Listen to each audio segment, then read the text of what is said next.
இந்த மலிவு விலை உணவகம் வேணும்னு வெகு விரைவில் அதற்குண்டான ஏற்பாடுகள் நடைபெற்றுக் கொண்டிருக்கின்றன. மாவட்டத்துடைய அமைச்சரும் தொடர்ந்து வற்புறுத்தி கொண்டிருக்கின்றார். நானும் துறையுடைய செயலாளர் மற்றும் உறுப்பினர் செயலாளர் இந்த இடத்திற்கு நியமிக்கப்பட்டிருக்கின்ற CEO பார்த்திபன் அவர்களும் இது குறித்து 2 முறை கலந்தாலோசனை செய்திருக்கின்றோம். வெகு விரைவில் உணவகத்தை ஏற்படுத்தி தருவோம். அது விலை குறைவான தரமான உணவாக இருக்கும். கோயம்பேடு பேருந்து நிலையத்துல இருக்கிற வியாபாரிகளுக்கு மாற்று ஏதாவது பண்ணிருக்கோமா? நிச்சயமாக கோயம்பேடு பேருந்து நிலையத்தை பொறுத்தளவில் நாங்கள் பேருந்து நிலையத்தை அங்கிருந்து இங்கு மாற்றுகின்ற பொழுது ஒட்டுமொத்தமாக 32 கடைகள் தான் பயன்பாட்டில் இருந்தன. அந்த 32 கடைகளுக்கு உரிமையாளர்களை கணக்கிட்டால் மொத்தமே 11 பேர் தான் உரிமையாளர்கள் இருந்தார்கள்.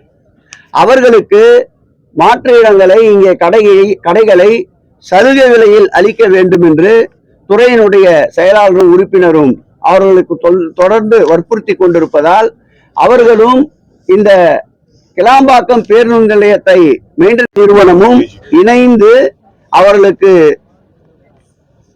சகாய விலையில் இந்த கடைகளை ஒதுக்கீடு செய்து அவருடைய வாழ்வாதாரத்தையும் பாதுகாக்கின்ற நடவடிக்கையில் ஈடுபட்டிருக்கின்றோம்.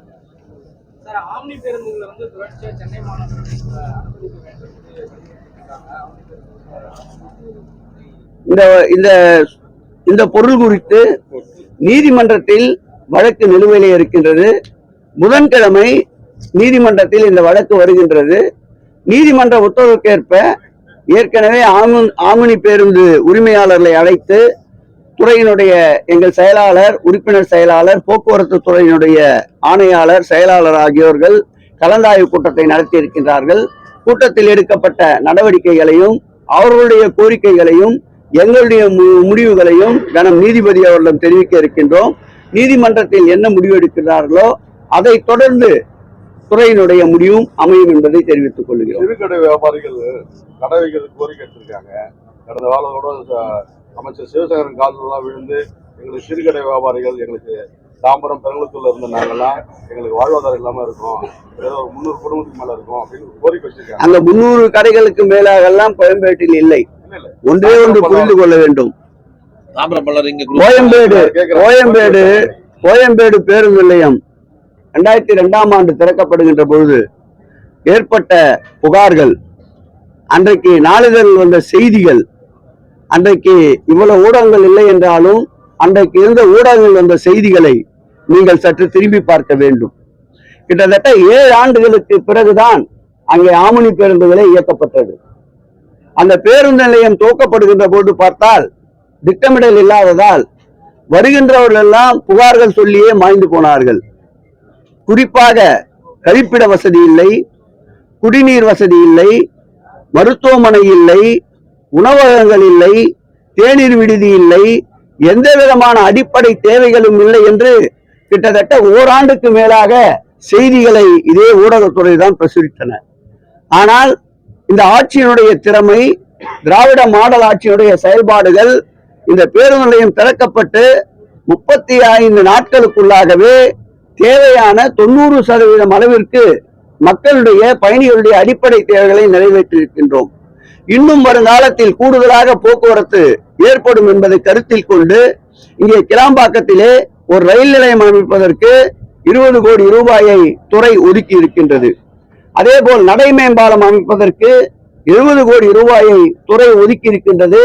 நில ஆர்ஜிதம் செய்கின்ற பணிகள் மேற்கொள்ளப்பட்டு வருகின்றன. அதே போல் நம்முடைய தேசிய நெடுஞ்சாலையில் ஒரு மேம்பால ஓவர் பிரிட்ஜ் ஒன்று அமைப்பதற்குண்டான கருத்துருகளை வாங்கி துறையினுடைய செயலாளர், உறுப்பினர், நம்முடைய காவல்துறை ஆணையாளர் அவர்கள் ஒருங்கிணைந்து அந்த பணிகளையும் மேற்கொண்டு வருகின்றார்கள். இந்த பணிகள் எதுவுமே கிளாம்பாக்கம் பேருந்து நிலையத்திற்கு வடிவமைக்கப்பட்ட போது இந்த பணிகள் எதுவுமே இணைக்கப்படவில்லை. இந்த பணிகள் அனைத்துமே இந்த ஆட்சி ஏற்பட்ட பிறகுதான் திட்டமிட்டு இந்த பணிகளை மேற்கொண்டு வருகின்றோம்.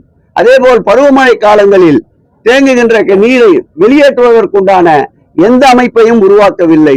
இந்த ஆட்சி ஏற்பட்ட பிறகுதான் சுமார் 1200 மீட்டர் அளவிற்கு மழைநீர் வடிகால்களை 2 மாதங்களில் அமைத்து பெருமழை காலங்களில் போக்குவரத்துக்கும் பயணிகளுக்கும் எந்த தர்ம சங்கடத்தையும் உண்டாக்கக்கூடாது என்பதற்காக அமைத்து தந்திருக்கின்றோம்.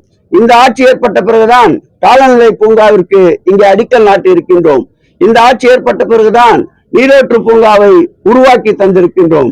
இப்படி பல விஷயங்களை இந்த கிளாம்பாக்கம் பேருந்து நிலையத்தில் கடந்த காலங்களில் திட்டமிடாத அனைத்து பணிகளையும் இந்த ஆட்சி ஏற்பட்ட பிறகுதான் துவக்கி இருக்கின்றோம், நடைபெற்றுக் கொண்டிருக்கின்றது.